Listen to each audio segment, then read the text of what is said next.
శుభకార్యాలకు పూజార్ల కోసం వెతుకుతున్నారా? ఇక నుండి అవసరం లేదు. పూజారీస్.com లో అతి తక్కువ ధరలకే పూజార్లను ముందే బుక్ చేసుకోండి. వెంటనే కాల్ చేయండి. నమస్కారం, మీరు చూస్తుంది India's largest digital media network Suman TV. మనతో పాటు ఉన్నారు బ్రహ్మశ్రీ డాక్టర్ ప్రదీప్ జోషి గారు. నమస్కారం గురుగారు. శ్రీమాత్రే నమః. గురుగారు, ఈరోజు మనం కలవడానికి ఒక ఉద్దేశం, మన ముందుకు కొంతమంది మహిళా మనులు ఉన్నారు చూసారా, లక్ష్మీదేవి లాగా చక్కగా అలంకరించుకొని కూర్చున్నారు. ప్రతి ఒక్కరి మధ్యలో ఒక సందేహం, ధర్మ సందేహం, అది డైరెక్ట్గా మీ ద్వారా నివృత్తి చేసుకోవాలని ఇక్కడికి విచ్చేశారు గురుగారు. అయితే ప్రశ్న వారిదైనా, సందేహం వారిదైనా, మీరు చెప్పే సమాధానం చూసే సుమన్ టీవీ ప్రేక్షకులకి అందరికీ, కోట్లాది మందికి ఉపయోగపడుతుంది. మరి ముందుగా మీ అందరికీ స్వాగతం అండి. నమస్కారం. ప్రదీప్ జోషి గురుగారు తెలియని వాళ్ళంటూ ఎవరు ఉండరు. సో గురుగారు ఎప్పుడు వస్తారా అని అందరూ చాలాసేపు నుంచి వెయిట్ చేస్తూ ఉన్నారు. ముందుగా మిమ్మల్ని మీరు పరిచయం చేసుకోండి, మీ ప్రశ్న ఏంటో చెప్పండి. నమస్కారం గురుగారు, నేను వాసవి. నేను కొండాపూర్ నుండి వచ్చాను. కొబ్బరికాయలు, టెంకాయలు కొడతారు కదండి, కుళ్ళిపోయి వస్తుంటాయి. ఇప్పుడు మనం బాగా సీరియస్గా చేస్తుంటాం, పక్క వాళ్ళందరూ డిస్టర్బ్ చేస్తారు, ఏదో అయిపోతుంది అని. మాకు ఆ డౌట్ క్లియర్ ఎప్పుడు కాలేదు. దీన్ని శకున శాస్త్రం అంటారు. శకున శాస్త్రం ఉదాహరణకి మీరు కూరగాయలు కొనడానికి వెళ్తారు కదా, పుచ్చిపోయిన కూరగాయలు కొంటారా? మీరు కొనరు కదా. సో కూరగాయ కొనేటప్పుడు దాన్ని పరిశీలిస్తారు, దీనికి పుచ్చుందా ఏముందని ప్రతిదీ పరిశీలించి మరీ బుట్టలో వేస్తారు. లేని మాత్రం తీసుకోరు కదా, బాగాలేనివి తీసుకోరు కదా. అట్లాగే శకున శాస్త్రం ఒకటి ఏం చెప్తుంది అని అంటే, మనకి కొబ్బరికాయలు వస్తాయి కానీ కొబ్బరిది ఎట్లుండదు మనకు తెలియదు కదా. దాంట్లో బేసిక్ ఏంటంటే, అంటే మేము మా కొబ్బరికాయలు కొట్టి మాకు ఎక్స్పీరియన్స్ అయింది కాబట్టి, మేము ఆల్రెడీ గుళ్ళో పూజారులం కాబట్టి, కొబ్బరికాయ చేతిలో పట్టుకోగానే లైట్ వెయిట్ ఉంటుంది. ఒకవేళ లైట్ వెయిట్ ఉంది అని అంటే అది పాడైపోయిందని తీసి పక్కన పెట్టేయాలి. మనకు ఆ విచక్షణ లేదు, కొబ్బరికాయ కొట్టాం, ఎస్, కొబ్బరికాయ పుచ్చిపోయి వస్తే గనక అది ఒక విధంగా శకునం, మంచిది కాదు, ఏదో కీడు శంకిస్తుంది. ఎస్, అది నిజం, శకున శాస్త్రంలో చెప్తారు. కొబ్బరికాయ కానీ, లేదంటే ఇప్పుడు ఉదాహరణకి కొన్ని మంచి మంచి పండ్లు ఉంటాయి, చూడ్డానికి బాగుంటాయి కానీ లోపల పుచ్చిపోయినవి ఉంటాయి. సో అలాగే ఇవి కూడా వస్తాయి. కాబట్టి అది అనర్థం. కాబట్టి ఏం చేయాలంటే ఇమ్మీడియట్లీ దానికి ఈజీ సొల్యూషన్. శకునం అంటే మళ్ళీ ఎక్కడికి వెళ్ళిపోయి ఏం చేయొద్దు. అలా కొబ్బరికాయ వస్తే ఏం చేయాలంటే కొబ్బరికాయ పక్కన పెట్టాలి, చేతులు కడుక్కోవాలి. వనమాలి గదీశాంకి శంకీ చక్రీ చనందకి శ్రీమన్నారాయణో విష్ణుర్ వాసుదేవో భిరక్షతు. ఈ మంత్రాన్ని 3 సార్లు అనాలి. అంటే అయిపోయింది, దోషం పోయింది. ఇంకా అర్థం ఏంటి గురుగారు షార్ట్కట్గా? ఇది కరెక్ట్, ఇది క్వశ్చన్. ఎందుకోసం అంటే ఇందాక చెప్పే కదా, చర్చ్ లోపల ఒక పదాన్ని 10 సార్లు చెప్తారు, ఇది అడగాలి. వనమాలి అంటే ఎవరైతే గనక నిత్య యవ్వనమైనటువంటి పువ్వులని ధరిస్తాడో, గది అంటే గదను ధరించి ఉంటాడు, అంటే ధైర్యవంతుడై ఉంటాడు. శాంకి శబ్దమును పూరిస్తాడు, అంటే గట్టిగా మాట్లాడతాడు. శంఖమును పూరించడం అంటే గట్టిగా మాట్లాడడం, బెరుకు అనేది లేకపోవడం. ఓకే, అంటే భయపడితేనే కదా మనం ఎక్కడ లాస్ అయ్యేది, మోమాటం పెట్టుకుంటే కదా మనం లాస్ అయ్యేది. నేను అందుకోసమే నా కన్సల్టేషన్ ఫీజు ఎవరైనా వస్తారు కదా, ఫస్ట్ ఫీజు కట్టరండి అని చెప్తాను, మోమాట పెట్టుకోండి. పెద్ద రాజకీయ నాయకులు వస్తారు, ఎంపీలు వస్తారు, ఫీజు కట్టరండి. నేను ఎంపీనండి, అయితే నాకు పర్వాలేదని మీరు ఫీజు కట్టరండి, నాకు మోమాటం లేదు, నేను శంఖం, నేను ఏదైనా మోమాటం లేకుండా మాట్లాడతా. శంఖం ఎట్లాగైతే నిరర్గళంగా వెళుతుందో అలా మనం ప్రవర్తించాలి.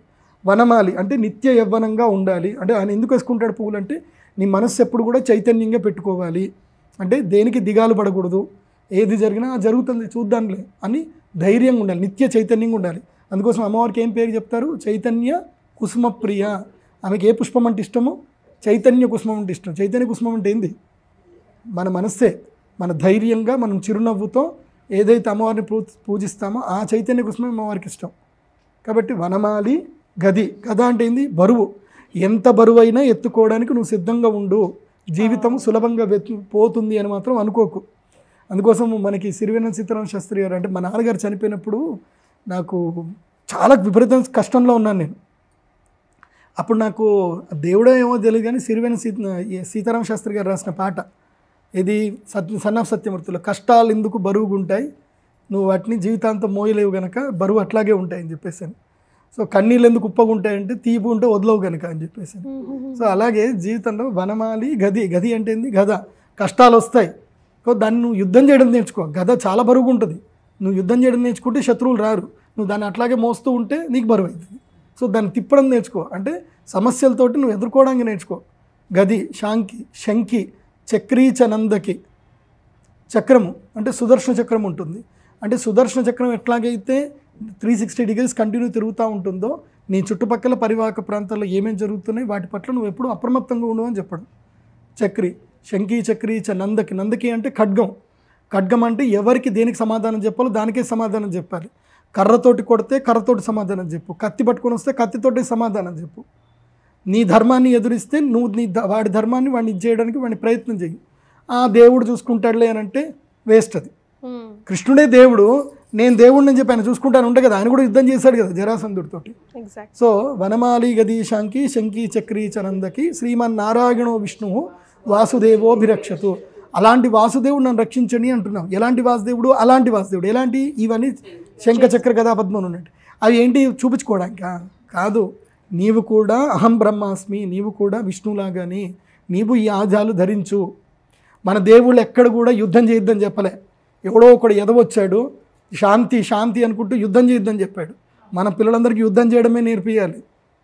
మన దేవతలు ఎక్కడైనా సరే యుద్ధం చేయొద్దని ఇలా పట్టుకొని పోజులు తీసుకొని కనపడ్డారా? అమ్మవారి చేతిలో ఏముంటుంది?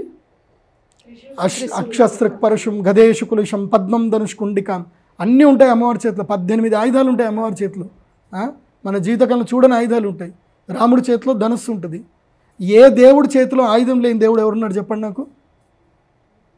ఒక్క లలితా త్రిపుర సుందరిదేవి అమ్మవారు తప్ప. ఎందుకోసమంటే ఆమె కళ్ళతోటే కాపాడుతుంది అని చెప్పారు. కాబట్టి మన దేవుళ్ళు అందరికీ భగవంతుడు అన్ని అవతారాలు ఇస్తాడు. ఆయుధం లేని అవతారం ఒకటి చెప్పండి.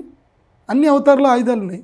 కానీ మన సనాతన ధర్మంలో ఆయుధాలు వద్దు, ఏది వాడొద్దు, సైలెంట్ కూర్చోండి, శాంతం, మనం హిందువులం, నోరు మూసుకొని కూర్చోవాలి, తిరుమల తిరుపతి దేవస్థానం ఏమన్నా కానీ పులిరాని కట్టెపట్టుకొని పోవాలి, ఇవన్నీ. సో ఇప్పుడు హిందువులు మాట్లాడినంతసేపు ఇది ఇట్లాగే ఉంటుంది. నమస్కారం గురుగారు, నేను రామకోటి నుండి వచ్చాను. నా పేరు అపర్ణ. భోజనం చేశాక అదే వస్త్రాలతో పూజ చేయొద్దంటారు, ఎందుకని? వాస్తవంగా ఏంటంటే నేను గురుకులంలో నేను చదువుకున్నాను. మాకు భోజనం బెల్లు కొట్టారు అనేసరికి మేము పరిగెత్తుకుంటూ మా రూమ్కి వెళ్ళిపోయి మాకు ఒక మడి అని ఒక ప్రత్యేకంగా ఒక డ్రెస్ ఉంటుంది. ఆ మడి కట్టుకొని వచ్చి మేము భోజనం చేసేవాళ్ళం. భోజనం అయిన తర్వాత మళ్ళీ ఆ మడి ఇప్పేసి అక్కడ పెట్టేవాళ్ళం. అయితే మేము భోజనం చేసేటప్పుడు ఒకవేళ మెతుకులు కనుక ఏదైనా మా మడి మీద పడితే ఇమీడియట్లీ పోవాలి, దాన్ని నానబెట్టాలి, ఆరబెట్టేసేయాలి, మళ్ళీ దాంట్లో వేసుకోవాలి. అంటే ఇది మా బ్రాహ్మణులో మా పద్ధతి ఇది. సో బ్రాహ్మణులు అంటేనే కాదు, అందరికీ ఈ పద్ధతి వర్తిస్తుంది. భోజనం చేయడానికి ప్రత్యేక వస్త్రాలు ధరించాలి. ఒకవేళ కనుక భోజనం చేసేటప్పుడు ఏదైనా అన్నం కనుక ఏదైనా పడితే అది మైల్ అవుతుంది అని అంటారు, ఎంగిల్ అవుతుంది అని అంటారు. కాబట్టి మైల్ అవుతుంది కాబట్టి భోజనం చేసిన వస్త్రాల మీద దేవ పూజ చేయకూడదు. బికాస్ ఎంగిలి కాబట్టి వస్త్రం చేయకూడదు. గురుభ్యో నమః, శ్రీమాత్రే నమః అండి. నా పేరు సుధీర, నేను మియాపూర్ నుంచి వచ్చానండి. నాకు ఒక చిన్న క్వశ్చన్. లలితా పరమేశ్వరి రూపం, రాజరాజేశ్వరి రూపం, 2 రూపాలు ఉంటాయి. కానీ ఆ 2 రూపాలు చూడటానికి శాంతంగా ఉంటాయి. ఆ రెండిటి యొక్క డిఫరెన్స్ ఐడెంటిఫై చేయడం కూడా కష్టమే. ఎలా ఐడెంటిఫై చేస్తారు? ఆ రెండిటి యొక్క సిగ్నిఫికెన్స్ చెప్పగలుగుతారు? మీరు లలితా సహస్రనామం చదివిన తర్వాత లలితా సహస్రనామంలో మనకి రాజరాజేశ్వరి, రాజ్యదాయిని, రాజ్యవల్లభ, రాజ్యోత్కృప, రాజపీఠ, నివేశిత, నిజాశ్రిత, రాజ్యలక్ష్మీ, కోశనాథ, చతురంగబలేశ్వరి, సామ్రాజ్యదాయిని, సత్యసంధ, సాగరమేఖల, దీక్షిత, దైత్యశమని, సర్వలోకవశంకరి. ఇక్కడి వరకు రాజరాజేశ్వరి అమ్మవారి యొక్క తత్వం ఏమిటి అనేది ఇక్కడి వరకు. అంటే రాజ్యలక్ష్మి, కోశనాథ అంటే ఈ రాజరాజేశ్వరి అమ్మ అంటే ఇవన్నీ తత్వాలు. లలితాదేవి యొక్క తత్వం ఏంటి? మళ్ళీ మనం మొదటి నుంచి రావాలి. శ్రీమాత, శ్రీ మహారాజ్ఞి, శ్రీమత్ సింహాసనేశ్వరి. అక్కడి నుంచి ఎక్కడి వరకు వెళ్ళాలి అని అంటే మనము సహస్రదళ పద్మస్థ, సర్వవర్ణోపశోభిత, సర్వాయుధర శుక్ల సంస్థిత, అక్కడ కాదు, మహాపద్మాటవీ సంస్థ, కదంబ వనవాసిని, సుధాసాగర మధ్యస్థ, కామాక్షి కామదాయిని. ఇక్కడి వరకే దేవర్షి గణ సంగాత, స్తూయమానాత్మ వైభవ. ఇక్కడి వరకే ఏది లలితాతత్వం ఇక్కడి వరకు. సో ఆ మొదటి నుంచి శ్రీమాత తీసుకొని ఇక్కడ నుంచి మళ్ళీ అమ్మవారి యొక్క లీలలు. భండాసుర వధోద్యుక్త శక్తి సేనాసమనిత అంటే భండాసురుని అమ్మవారు ఎలా వధించింది అని. సో ఇక్కడ మనం తెలుసుకోవాల్సింది ఏంటంటే రాజరాజేశ్వరి దేవి అమ్మవారైనా లలిత అమ్మవారైనా ఈ శ్లోకము అందరికీ కామనే. ఏమిటి? మాణిక్య వీణాం ఉబలాలయంతి మదాలస మంజుల వాగ్విలాస మాహేంద్రిని నిద్దితి కోమలాంగి మాతంగ కన్యా మనసాస్పరది. ఇది రాజ్యశ్యామల అమ్మవారికి. తర్వాత ఏంటి? చతుర్భుజే చంద్రకళావతంసే కుచోన్నతే కుంకుమరాగశోణే పుండ్రేక్షు పాశ అంకుశ పుష్పబాణచాప హస్తే నమస్తే జగదేకపాత. ఇది అమ్మవారి యొక్క తత్వం. అమ్మవారు మూలశక్తి స్వరూపిణిగా, భువనేశ్వరి అమ్మవారిగా, రాజరాజేశ్వరి అమ్మవారిగా, లలితా త్రిపుర సుందరిదేవి అమ్మవారిగా ఉన్నప్పుడు ఈమె చేతిలో కేవలం కూడా ఆయుధాలు ఉండవు. ఏది ఇక్షుచాపము, తర్వాత పుష్పములు, తర్వాత పాశము, అంకుశం, అంటే ఇవి మాత్రమే ఉంటాయి. ఇవి లలితాదేవి అమ్మవారికి కానీ, రాజరాజేశ్వరి అమ్మవారికి కానీ, భువనేశ్వరి అమ్మవారికి కానీ ఇవి సరిసమానమే. ఇందులోపల తేడా ఏమీ లేదు. కాకపోతే రాజరాజేశ్వరి అమ్మవారు ఏంటంటే సమస్తమైనటువంటి రాజ్యాన్ని మొత్తం కూడా చూసుకునేటువంటి ఆవిడ ఆమె. భువనేశ్వరి అమ్మవారు మహామంత్రి. కానీ మూలశక్తి ఎవరు?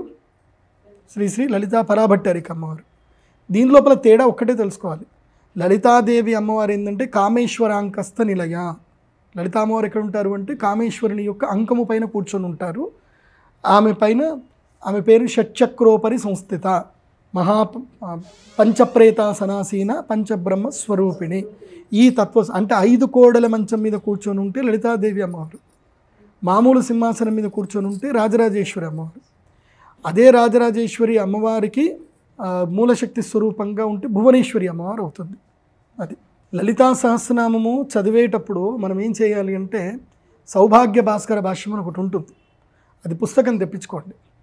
లలితా సహస్రనామం లోపల ఎక్కడెక్కడ మనకి ఆగాలి కొన్ని తెలుస్తాయి. అంటే ఇందాక నేను మీకు చెప్పినప్పుడు మీకు ఇప్పుడే అర్థమైంది అనుకుంటా, నాకు తెలిసి శ్రీమాతృ స్వరూపం ఏంటి అక్కడి వరకు, శ్రీమాతృ యొక్క లీలలు ఏంటి బండాసుర వధోద్యుక్త వరకు, తర్వాత ఎక్కడి వరకు మళ్ళీ శ్రీమాతృ స్థానం ఎక్కడ, బ్రహ్మగ్రంథి విభేదిని, విష్ణుగ్రంథి విభేదిని, రుద్రగ్రంథి విభేదిని, మూలాధారైక నిలగా బ్రహ్మగ్రంథి విభేదిని, మణిపూరాంతరుత విష్ణుగ్రంథి విభేదిని, ఆజ్ఞాచక్రాంతరస్థ రుద్రగ్రంథి విభేదిని, సహస్రారాంబుజారూఢ సుధాసారాభి వర్షిణి, తడిల్లత సమరుచి షట్చక్రోపర సంస్థ, మహాశక్తి కుండలిని బిస్తంత తనీయసి. ఇక్కడికే స్టాప్. ఇది ఏమిటి? కుండలిని శక్తి గురించి మనకి చెప్పడం.